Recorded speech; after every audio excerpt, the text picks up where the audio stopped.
welcome to the start of your weekends on The One Show, live on BBC One, and I play with Clara Amphone. And Alex Jones, and tonight's show is a little bit like a festive selection box. It sure is, because we have something for everyone, including 3 fabulous guests. Yes, she's the pop princess with 35 top 10 singles to her name. And later on, Kylie will be telling us how the annual office party and even Dirty Dancing has inspired her latest festive album. And we'll be taking an exclusive look at the video for her new Christmas single, which we love, XMAS. Yeah, we'll get it. We'll get it. Something like that. We can't wait. It really can go anyway. Yeah. And the lady in the film was right. It can bring out the best and worst of us. See me, Scrabble, you don't want to be my friend after that. I mean, yeah, I'm more of a hungry hippo. Oh, yeah?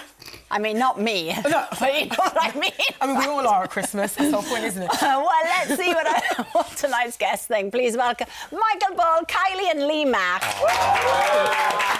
Lovely, lovely. Come on then, Lee. We know you do like a board game. Are you competitive? I'm very competitive, yeah. I can have a fight over Buckaroo, me. I really can. I love a bit of That's a good Buckaroo. one. Buckaroo. Or Mousetrap. Takes about 4 hours to set up, 5 and then minutes it doesn't work. to play. Fantastic. Michael, you're a proud grandfather. It seems that you go easy on your grandkids. Absolutely not. They have to learn a lesson. OK. You know, life is hard, games are hard, and I really don't hold back. I'm so competitive. I'm horrible.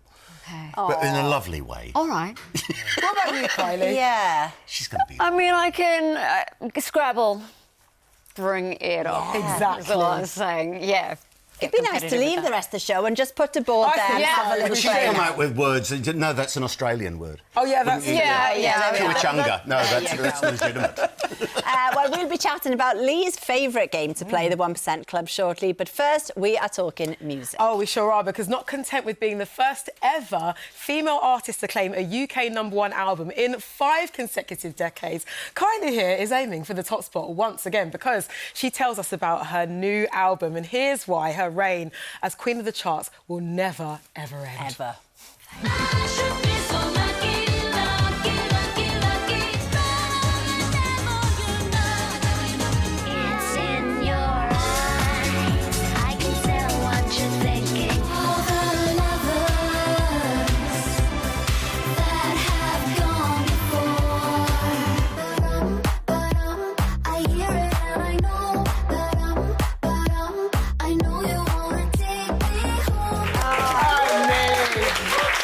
Thank you for that. Wow! Kylie, we have loved you forever. Oh, thank you. But we heard today, apparently, it was 2 children who loved a certain show that helped get you your big break in music. Yes. I'd recorded a demo when I was 17 and then did another demo of Locomotion, and the head of a label asked his... like a kind of a rock label. There wasn't many Aussie pop artists back then. And he asked his kids, how would you feel if Kylie Minogue released a song? And they kind of went, who? And he said, well, Charlene from Neighbours. And then they got very excited. So yes. Thanks to those 2 kids and to Charlene, I got to release 1 single, which turned into an album, which turned into a lifetime. And now here we are. Yeah. And you've got another great gift for your fans, so we need to talk about it. Kylie Christmas, fully wrapped. I love the drama. I know. Fully wrapped. It includes your new single, XMAS. So right about now, we're going to take a first exclusive look at the video. So let's get into it.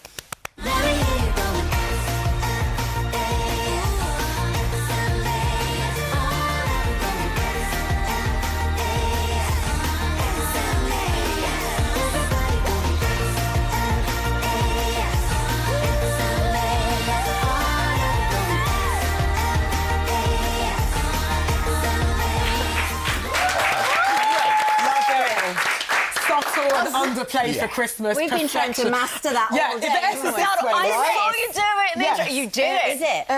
A-S. Yes, we got it. Okay, Beautiful. fabulous. So this Got has it. been about 10 years in the making. Crazy but true, yes. I'd recorded my first Christmas album in 2015, and I think we're full of, your brain and your system's full of Christmas. That's what we'd been recording. And then I was away with my team, and I think we'd had a couple of little celebratory drinks, and my guitarist and I were mucking around just going, oh, XMAS, and we kind of looked at each other and went, let's finish that. So, yeah, this being the 10th anniversary of the Christmas album, it was time to do it, and I couldn't be happier. Well, it works. Oh, it really does. We love it. And one of the other tracks is called Office Party. Yes. Inspiration taken from the movie Dirty Dancing. And Lauren has been in touch, and Lauren asks, have you always wanted to incorporate the Dirty Dancing lift into one of your videos? I had never thought about it, but there's a line in the song saying, we'll do the Dirty Dancing move, which could sound odd if you don't know that I'm talking about. Oh, yeah. But the people in the know know. And my director said, so you're going to do it, right? I was like, I have never done it before, so let's... Look at you. Look at that. What she managed to do. I thought I'd give it a hot shot. Honestly, I actually had bruises after that. We only did it like 5 times, but I don't ever need to do it again. Smashed it. It was like the highlight of making the videos. Yeah, you got up there straight away. Yeah. And straight. No hesitation. No. Very smooth. Now, you've got a couple of duets on this album. One with your beautiful sister Danny and one with the legend that is Frank Sinatra. I know. How does one make that happen? Well, we asked the estate, and you can only imagine the excitement and joy when they said yes. And what was... Well, everything was thrilling about it, but also the fact that it was his vocal from a recording, so there would have been... God, what was it? What a thing with him. I don't think now. At least I know. But it's not to click, so... OK, yeah, because it would have been live. So it's in his free-form timing with the band, and I was just going, how do I do this? I've just got to imagine how I would be reacting. And he's a tough phraser. It was like having a little lesson of how do you do this. So, yeah. Santa Claus is coming to town. Yeah, that was Santa the one. Claus, There you thank go. you. Too many Christmas songs in my head right now. Someone's just shouted that in your ear, haven't they? Let's be honest. No, I know these They did. You're right. Michael, who would you love to duet with? Well, Kylie, obviously. I know We that's hoped right. you'd say that. Yes. But seriously, Barbara Streisand. What did I say? you said Did you say that? He's going to say 100% Kylie or said that. Barbara Streisand. Yeah. I've interviewed her. She's the greatest singer, actress singer. She conveys every lyric so brilliantly. Greatest phraser, and taught me how to hit a long, high note. Just copying. Oh, yeah. I said, if she can hold it, I can hold it. It's possible. Yeah. I don't think she's the greatest actress singer. Oh. I think that's Kylie. You're staying on the Christmas list. Wow. There he is. And Kylie, I'll get you afterwards. you're back in Oz for Christmas. Yeah. Are you going to be cooking, or are you more cocktails and crisps? Don't put me in charge of the cooking. No, that's my brother, my sister, anyone else in the family. I'm available to do anything else that needs doing. I hear that. Yeah. Washing It's up, nice organising. yeah, no, we're the same. Just, you know, there's very much too many cooks in the kitchen, and I'm just not a natural, so... Know your lane. Yeah. Now, Lee, we hear you know yours. When it comes to cooking, you're the man in your house, right? No, absolutely not, but I do one day a year, which is Christmas Day. Oh. OK. So one day I'm like the control freak, and everyone has to go by my rules. They have to back off, keep away. I don't like the small talk when the people come round. How have you been? I'm not interested. I need to cook this. I need to concentrate. What's your speciality when it comes to Christmas? Buying it and defrosting it. I think that's ready-made. Yeah. That's and stick in the oven on. I'm quite good at that. I bet it's delicious. It's He's really underselling it, but That I bet Michelin it's star's coming, I lovely. can feel it. Kylie's single XMAS is out now exclusively on Amazon Music, and her new album Kylie Christmas, fully wrapped, is out today.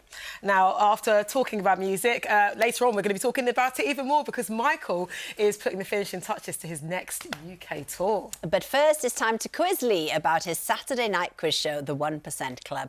Now, it sees 100 contestants answer a series of questions until just a handful are left. They then have to face a question that only 1% of the country could answer, all for a chance of winning £100,000. So, Lee, now then, this has been a massive hit, doesn't it? It's done all right, yeah. It's done brilliantly. What do you think, because there's lots of quiz shows out there, but what do you think it is about this one that people just love it? I think it's because it's not general knowledge. I think you can... With general knowledge, if you ask a question, you don't know it, you tend to sort of zone out until the person gets it right or wrong who's on the TV. But with this one, you get 30 seconds to solve some sort of logic or common sense puzzle, so you stick with it. I think that's what has helped, because people won't Can play along. Yeah, they still Yeah. think, some people are deluded enough to think if they look long enough at the 1% question, they'll get it. They don't, but they think so. You know what I mean? That's me on a Saturday. Exactly. Or they pause it at home and then tell me when they meet me in the street, I got the 1% question right. And you go, yeah, but you paused it, you made a cup of tea, had 5 minutes on it, so. Well, no time to pause now because we're going to put Michael and Kylie to the test. Yes. We've got a question that only 1% of the country can answer. So, can you get into this? What 2 letters can be placed before both of the below to make completely new words? We have the word car and able. So what 2 letters can go... Not XMAS, I'm ever so sorry, Kylie. No. 2 letters. Well, Yes. Oh, 2 letters. Yeah. Can I say the thing again? Before car Yeah. and able. Well, I'll tell you what, whilst you guys are having a thing... I've we're got gonna it come back on to some shortlist. card for you to have a Exactly. good look Okay. at. You get into that. Right. Not that I'm competitive or anything. OK, and then next week, let's give that to Michael. There we go. Now, next week, the 1% Club rollover happens. Yes. Now, this is supersizing the 1% Club. So it's on every night, Monday to Friday. Monday to Friday. Tell us more. Starting this Monday. Right. So what they... I love the fact that people are tuning in just now. They're going, Kylie and Michael aren't interested in anything Lee's saying. They just read the magazine. I do love We are not in the 1%. Blooming love the show. So it's different because usually we play every week and that's the end of the show and that's it. We start again next week. With this one, if you don't get it and the money's not won, it rolls over to tomorrow night on the Tuesday and then again on the Wednesday, so you could win up to £500,000 by the Friday. OK. And if you're a contestant that gets to the 1% question, whether you get it right or not, you also roll over. So we get to see some people coming back every night and, theoretically, you could last all week if you get to the 1% question. That's a lot of money, isn't it? It's a lot of dosh. Any idea now, then, you two? No, we need to pause the show, go make a cup of tea. Have a proper think Maybe about Google. OK, well, we're going to tell you. We might... Shall we do it? Shall we be nice? What is it? Oh, Lee's... Right, share with Go on. That gets you in the end. VI, Yeah, there you Vicar, go. and then Viable. There you go. There you go. That's a good Well game. done. Really Good good. game. Just so we're absolutely clear about this, I only remember it from when I asked it. I didn't know the answer. How many did you get? I don't get them right. No. But you are very funny. Oh well, thank you with the very much. people. Yeah, but There you go. I do get frustrated in rehearsals if I don't get one right. I argue with the producers that it's a badly written question. But Lee, one of the great things about the show is how you interact with the contestants. I mean, look, it's the best sort of crowd work there is. So shall we take a look? Please. Yeah. Somebody got it right. Interesting name. Harry Potter. Hello. Wow. I was waiting for this. Well, hello, Harry Potter. Hello. How are you? I'm very well, thank you. Yeah. Give me your best joke. I haven't got any Harry Potter jokes. I'm happy to just... I'm not even going to mention him in the conversation because I'm going to treat you with respect, Try not your just as a best. cheap way of doing little gags. So there you go. So you were with us for quite a long spell. Did you... Come on, that's why they pay you the big bucks. As a comedian, you must really just love having fun with the contestants, though, right? Yeah, it is good fun. The casting team on the show are brilliant because they get a complete range. They get people who are there just for a laugh. They get absolute nerds who want to win. They get all sorts of different, cross-section of everybody. So we get a bit of everything. It wouldn't be quite as good if everyone was incredibly intelligent, but likewise, it wouldn't be good if everyone could play Match of the Day on their teeth, which is what someone did once. So Did you have they? to... Oh, he's brilliant. That's quite a Absolutely. talent, isn't it? That, to me, was worth more than winning 100 grand. Not to him. No. So we get a complete mix, and it's great, and they love. Just some of them just come because they want to show off, which is great. That's why I'm there. And do you think growing up in a pub helped you when you're chatting to the contestants? I think so because I'm used to from about the age of 7, I was used to about 200 people every night being in my house because we lived above the pub and the pub was basically our house. Yeah. So you just meet people all the time. Yeah. So it's great. You grow up in an environment of meeting new people every night. So I've always been all right with people when it comes to big groups or going into pubs or whatever and just meeting new people because that's how I grew up all my life. Just not when you're doing Christmas dinner. Exactly. Then they're Stay not out allowed the to talk to kitchen. me. Then they're not allowed to talk OK. to me. We have had a question for you, but I can't work this iPad. Oh, there and I you go, can't. mate. There you are. There you go. Now, Chris asks, out of Rob Brydon and David Mitchell, who do you think would get closest to the 1% Club? Oh, thank God, I thought you were going to say the greatest lover. We all know the answer to that. Because it's... It's David. I only speak from experience. I would say who would get the closest. I think we know it's probably David, only because David's got that aura about him, hasn't he? Yeah. He's trying to get the image out of your head, aren't you? Yeah, totally. But truthfully, I think both of them would be absolutely terrible. They'd bottle it under the pressure. They certainly did when we were making love. And on that beautiful note, you can watch the 1% Club rollover from Monday, 9 p.m. on ITV. And there's also a Christmas special at 9:15 on Christmas Day. And, of course, you can always watch every series of Lee's sitcom, Not Going Out, on iPlayer. Good luck to Sean, who's playing tonight, and fingers crossed he'll make it to the final on Sunday, which you can watch on BBC Two and iPlayer. Now, Lee, you enjoy a bit of snooker yourself. Is there a particular snooker moment that stands out for you? Yes, the fact that I've just had to explain to Kylie Minogue what the rules of snooker are whilst that VT was on. Did very well. But for me, nothing will ever be Alex Higgins winning in the early 80s, and then when there it is, the clip, and then he asks for his baby. He asks for his baby, and they bring his baby on. That's very cute. Oh, that is cute, isn't it? That's proper iconic sporting image, that, isn't it? That's great. That is lovely. Nice. Michael, your dad has got himself a snooker table. Dad loves snooker. He's got a table always. And But you're hesitant to play. I'm one of those people. If I don't get it straight away, then I'm not going to do the practice, so I can't bear it. It's the board games for you. Yeah. I can't see you playing snooker. I'm not that kind of person. No. I'm not a snooker. I'm not. You're Michael Ball. I'm more Michael. Yeah, he's Michael Ball. Do you know He what has a microphone. You know, exactly. And speaking of Michael and special moments in your career, I mean, look, Les Mis turned 40 this year, which is amazing. And Michael, of course, was the first ever person to play Marius. So let's just take a little moment to enjoy him singing Empty Chairs at Empty Tables for the 10th anniversary concert. Oh, my friend, don't ask me what your sacrifice was for. Empty chairs and empty tables. Now my friends will sing no more.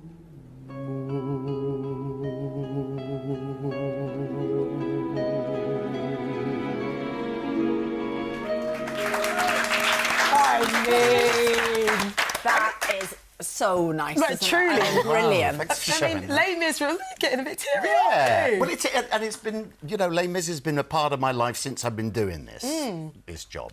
And we had the 40th anniversary celebration. We've just come back from Australia. Oh, cool. We were doing the arena tour down there. And we celebrated, and in fact, on the Royal Variety, which is in a couple of weekends' time, we do the whole of the finale with all the amateur groups. So it is the biggest finale the Royal Variety's ever seen. We have the whole of the final section of the show, like nearly 20 minutes. It's vast in the Albert Hall, and it's sort of been it's like the culmination of these 40-year celebrations. That would be such a treat. It is extraordinary, and I do get emotional. I mean, going back to that particular song, that almost didn't make its opening. Yeah, they were going to cut it. How? Come on, Well, it's one of the show, best. when we first did it at the Barbican, is like 4.5 hours long. And they're going, no, this is cut. So they're cutting things. And then it was Cameron McIntosh who said, well, we could always cut Empty Chairs at Empty Tables. And he goes straight from being saved from the barricade straight to feeling better. And I'm going, this is my first big job. And I'm, a kid going, no, but if you do that, then Marius is just wet and there's no point in him and he doesn't do anything. And there was a lot of arguing about it with other people as well, and then they said, "All right, we'll keep it. Yeah, Thank the good Lord call. they did. Glad you fought for it. But stuff did go. There's a beautiful song that Cosette used to sing. There's a terrible song called "Little People," which is on the album, and it was their sort of tribute to Oliver. So after Epnein's been killed on the barricade, we're all going, and little people know that little people fight. See, you could release a B-side. There you go. The ones we never The ones that heard. got away from Les Mis. But people can hear you singing next year because you're on tour to celebrate your 23rd album, Glow. 23rd, And so this one's lovely. a special one, isn't it? It really is. after the last solo album, I'd worked with my best friend, Amy Wadge, who Kylie knows very well, has worked with. She's just sent a lovely video to her as well. And we were sitting and chatting, and we said, why don't we write an album together? Why don't we sit down and just see where it takes us? And it took me to a place I've never been before, that I'm going to create an entire body of work of songs and sounds that I love, channeling all my experiences in it, thinking as well, how will these play live? So there's great fun songs, you know, there's heart-stopping ones as well. So all of that, I'm literally doing the last mixing this week. So that album, it's called Glow, will come out in the spring next year, and we'll take it on tour. And this tour will be different. You know, I've been doing a lot of arenas recently, and I wanted to sort of go back. We're doing places I've never played before, places I haven't played since the first tours, and just reconnect with those sort of audiences in theatres and so on. I've got a real buzz about this album at the moment. And everybody at home, they'll be so thrilled you're back on tour. Are you going to do the classics? They'll be there. Give the people what they want. Can you imagine if I didn't do Love Changes? Will you do the classics? There'd be a riot, of course. You know, I love curating a show. Kylie does the same. I was there. I actually snuck backstage when you were in Hyde Park, and its security was going, no, you can't. I had Reverend Kate Botley. Well, yes, I am. And I said, well, I think you'll find out Michael. And so we were there watching it, and you do it. You of course you present new music because you're proud of it, but people have come to hear certain songs, and I love singing them. Yeah. So of course they'll people be love listening to them. Well, Michael's album Glow will be available next year, and you'll also be able to see him live on tour from the 26th of August. Yeah. Sadly, that is all we've got time for tonight. Thank you so very much to Lee, Kylie and Michael for joining us. We've got another week of fantastic guests coming up, including Martin Compston, Miranda Hart, Brendan Fraser and Sigourney Weaver. And if you want to see how Sean Murphy's getting on with the snooker tonight, it's on BBC4 right now. Have a great weekend. Bye.